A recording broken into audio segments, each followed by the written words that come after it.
Dari segala berita tentang bencana alam global sampai pada bencana humanisme seperti peperangan dan kelaparan, bahkan juga kemungkinan manusia akan digantikan dengan teknologi, AI, dan robot, maka tidak lagi aneh istilah kiamat menjadi salah satu topik penting yang diperbincangkan hari ini. Pertanyaannya adalah, apakah hari yang dijanjikan tersebut benar-benar akan datang, atau hanya berfungsi sebagai pesan simbolik bahwa tidak ada siapapun yang bisa bertahan untuk selamanya, dan segalanya akan mati atau berakhir. Salah satu narasi paling terkenal tentang hari akhir atau kiamat berasal dari agama Abrahamik, misalnya di dalam Al-Quran, pada surah Az-Zalzalah dan Al-Qari'ah.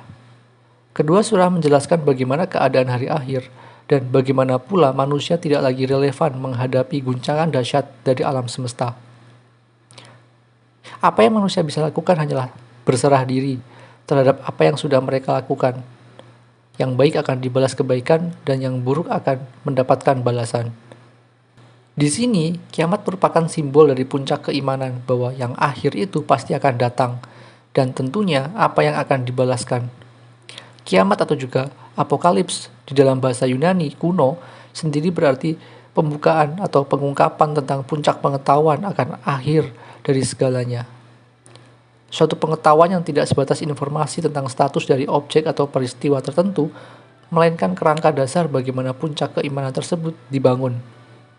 Artinya, apa yang akan dibuka ataupun diungkapkan di hari akhir seolah-olah sudah selalu diketahui, termasuk diceritakan bagaimana itu semua akan terjadi.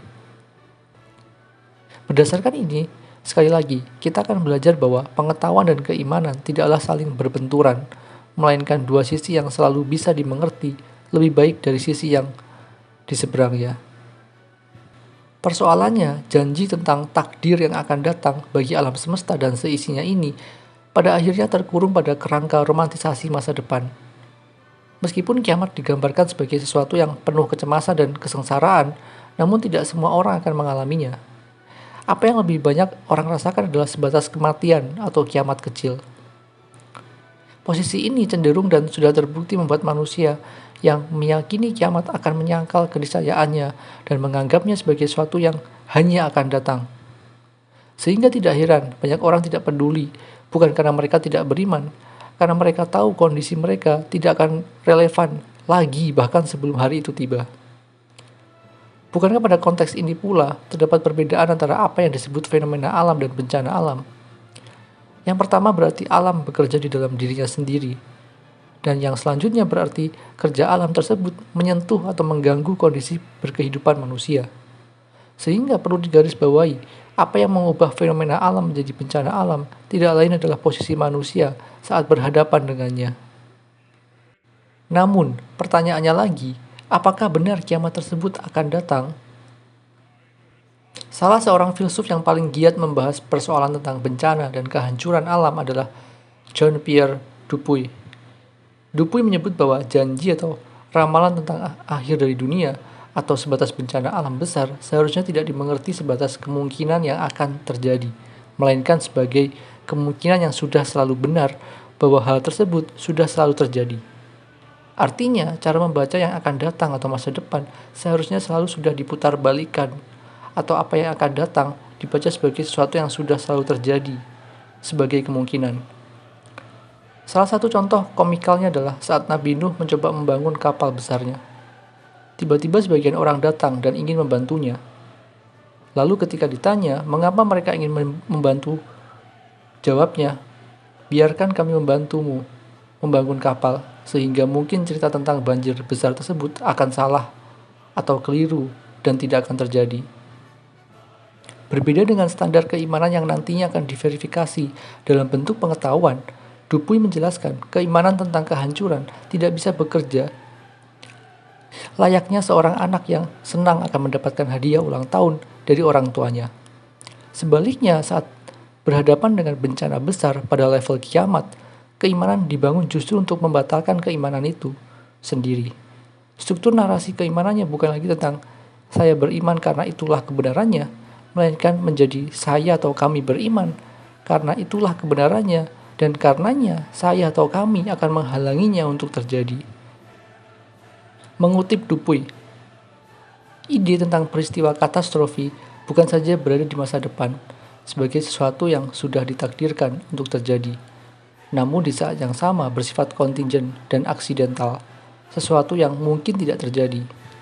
Bahkan jika dari pandangan komplit masa depan, hal tersebut sudah selalu dipandang sebagai keniscayaan, sebagai sesuatu yang sudah terjadi, dengan anggapan bahwa pada waktu yang sama, hal tersebut sudah lama sekali belum terjadi dan tak terelakkan.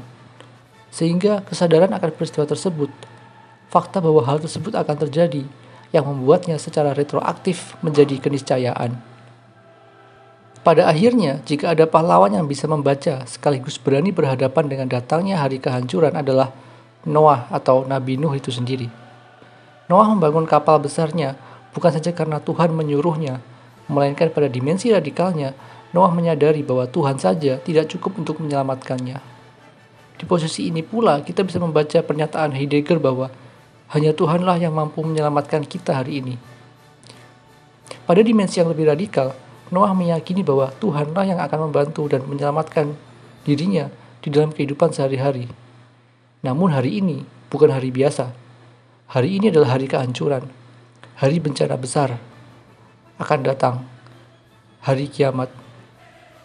Sehingga supaya Tuhan mampu melindungi kami, maka hal pertama yang harus kita lakukan dan kerjakan pada kondisi di ujung kehancuran ini adalah menyelamatkan Tuhan, supaya kita semua bisa kembali mengimaninya dan berbagi pesan kebaikan tentangnya.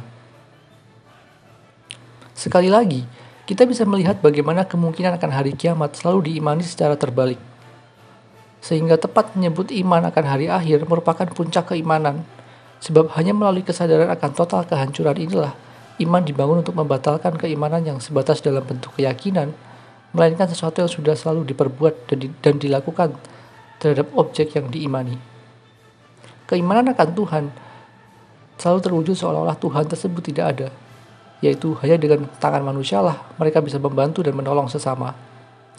Hal yang sama juga terlihat saat berhadapan dengan kemungkinan hari akhir. Gestur Noah mengutip Zizek bisa disebut sebagai tindakan untuk mengakhiri hari yang terakhir itu sendiri. Karenanya, adanya hari kiamat seharusnya tidak dimengerti sebagai akhir dari segalanya, melainkan justru awal dari bagaimana kita atau manusia dipertentangkan akan hal apa yang harusnya kita lakukan untuk terus percaya dan yakin bahwa segalanya tidak akan datang begitu mudah, bahkan untuk hari kiamat dan kehancuran itu sendiri.